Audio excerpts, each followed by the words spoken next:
Assalamualaikum warahmatullahi wabarakatuh. Sekarang manajemen lapangan ya. Ini kalau kita bahas khusus zona 2 Nondopo, ini wilayah kita di Kabupaten Blora. Ya, jadi ada beberapa tahapan pralapangan ya. Ini saat ini ya sudah dilaksanakan oleh BPS. Jadi untuk petugas lapangan yang kita siapkan, yang kita libatkan adalah koordinator sensus kecamatan atau KOSEKA. Itu nanti membawahi petugas-petugas sensus. Jadi satu koseka nanti itu sekitar 15 petugas sensus ya. Satu tim dia mempunyai anggota sebanyak 15 kurang lebih. Nah, satu petugas sensus itu nanti akan melaksanakan pendataan ya kegiatan di lapangan untuk sekitar 10 SLS atau 600 keluarga ya. Bisa jadi ini kurang sih. Nah, sementara untuk ketua atau pengurus SLS ini nanti akan membantu kita, membantu petugas sensus, membantu koseka di lapangan ya, dalam beberapa kegiatan nanti akan kita lihat. Nah, ini pralapangan, identifikasi ketua pengurus SLS ini sedang kita laksanakan, kemudian rekrutmen petugas sensus, ya ini mau tidak mau koseka ini kita libatkan untuk membantu dalam proses rekrutmen. Nah, kemudian sebelum ke lapangan sudah menjadi standar kita ya bahwa petugas itu harus dilatih. Nah, sayangnya di masa pandemi seperti sekarang ini tidak memungkinkan bagi kita untuk melakukan pelatihan secara tatap muka. Nah, moda pembelajaran yang dipilih akhirnya yang di sini untuk KOSEKA itu mengikuti pembelajaran dengan metode e-learning. Sementara untuk petugas sensus nanti pembelajaran mandiri ya. Dan ini akan dipandu oleh KOSEKA masing-masing. Ya, paling nggak membuat kelompok di WhatsApp group. Nanti sebagai instrukturnya adalah KOSEKA masing-masing. Nah, untuk ketua atau pengurus SLS nanti kita bisa menganjurkan ke mereka bagaimana supaya mereka bisa ikut juga belajar mandiri.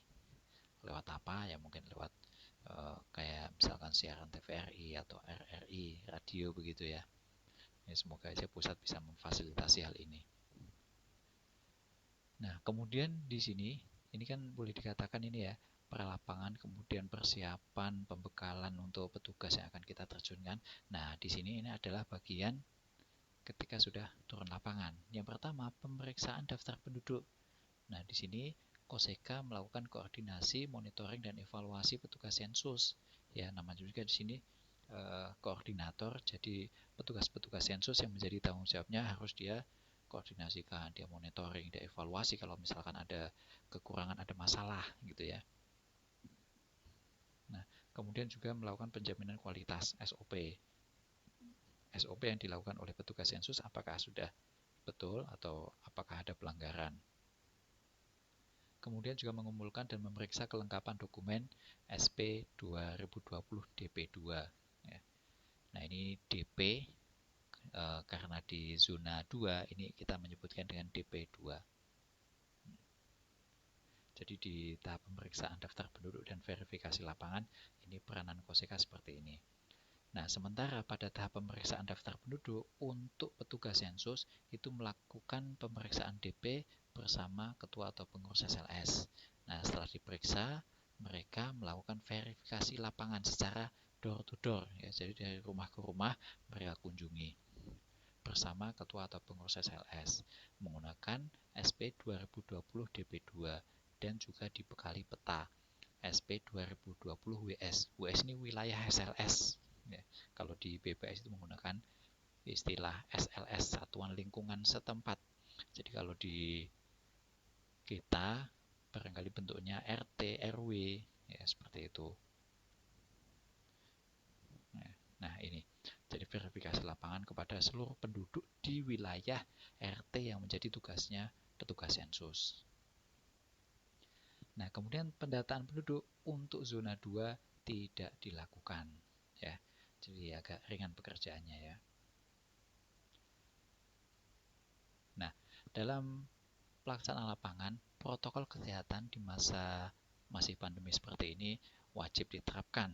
Yang pertama adalah penggunaan APD, alat pelindung diri, berupa masker ya. Masker ini menutupi hidung dan mulut sampai dagu sama face shield ya. sama di sini sarung tangan plastik. Nah, kalau ini masih dikasih bintang nih, masih ada konfirmasi anggaran.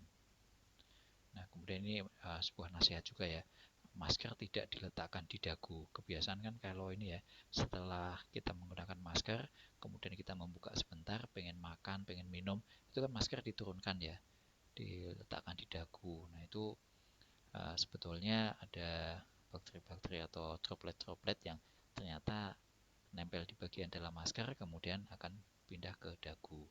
Nah, dikhawatirkan ada hal-hal negatif yang timbul dari perilaku seperti itu.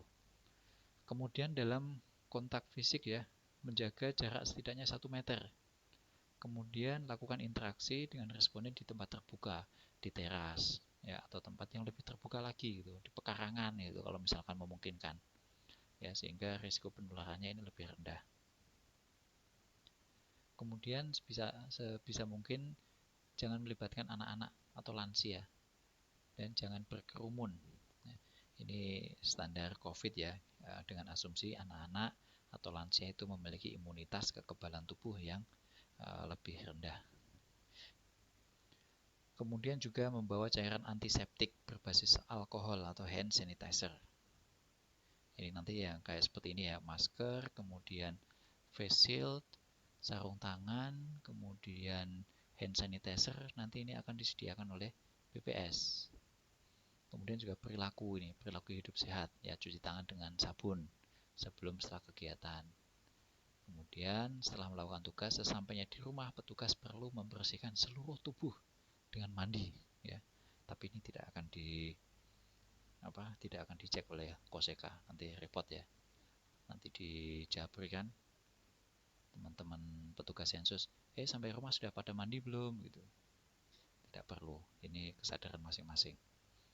Nah, satu lagi di sini harus melakukan rapid test. Jadi teman-teman di persyaratan di penerimaan petugas sensus salah satunya adalah mau untuk dilakukan rapid test. Ya, beberapa orang kadang ada yang nggak mau loh. Mungkin karena takut disuntik atau mungkin takut kalau ketahuan dia reaktif. Padahal reaktif ini belum tentu positif. Nah, ini merupakan SOP yang digariskan dari pusat bahwa semua petugas sensus itu harus melakukan rapid test, termasuk Koseka juga ya. Apabila tidak memiliki fasilitas rapid test, dapat menggunakan surat keterangan bebas gejala. Nah, untuk di BPS kita sudah diupayakan kita nanti menyelenggarakan rapid test. Ini diselenggarakan oleh BPS, jadi tidak diupayakan mandiri oleh setiap petugas ya. Jadi petugas tidak dibebani biaya untuk melakukan rapid test. Nah, protokol kesehatan ini diterapkan ketika di lapangan, wajib ya. Nah, untuk yang zona khusus mungkin ada yang zona merah. Jadi zona merah ini mungkin boleh dikatakan ada semacam warning dari Dinas Kesehatan setempat. Kemudian juga ada ketentuan dari kelurahan atau RT bahwa di wilayahnya itu kategori zona merah. Ini mungkin bisa jadi ya, ketua atau pengurus SLS tidak bersedia wilayahnya dilakukan pendataan penduduk. Atau mungkin juga wilayah lockdown, tapi sepertinya di Blora sudah tidak ada kayaknya yang lockdown ya. Ini tentu saja ketua atau pengurus SLS tidak bersedia wilayahnya dilakukan pendataan penduduk. Lagi lockdown namanya juga ya. Nah, di sisi lain petugas sensus juga takut tuh, tentu nggak bersedia. Waduh, saya masuk ke wilayah lockdown ya uji nyali nih. Ya, mungkin tidak bersedia.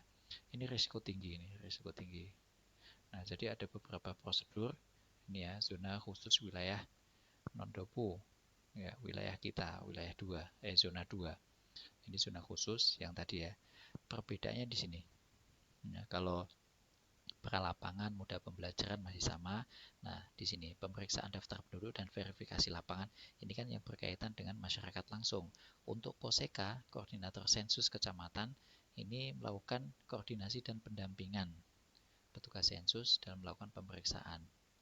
Nah, kemudian penjaminan kualitas ini tetap mengumpulkan, memeriksa kelengkapan dokumen juga tetap. Nah, pemeriksaan DP ini tetap ya, karena hanya melibatkan ketua atau pengurus SLS. Nah, ketika yang door to door tadi, verifikasi lapangan, ini menggunakan istilahnya tanpa ketuk pintu. Ya. bersama ketua atau pengurus SLS menggunakan SP 2020 DP2. Ya, jadi hanya melintas di depan rumahnya tanpa ketuk pintu, kemudian dilakukan penomoran bangunan. Nah, itu teknis sekali, nanti kita pelajari di kesempatan berikutnya. Nah, bedanya itu. Tidak perlu door to door, kulan wun, niki daleme sinten, asmane sinten, dan sebagainya.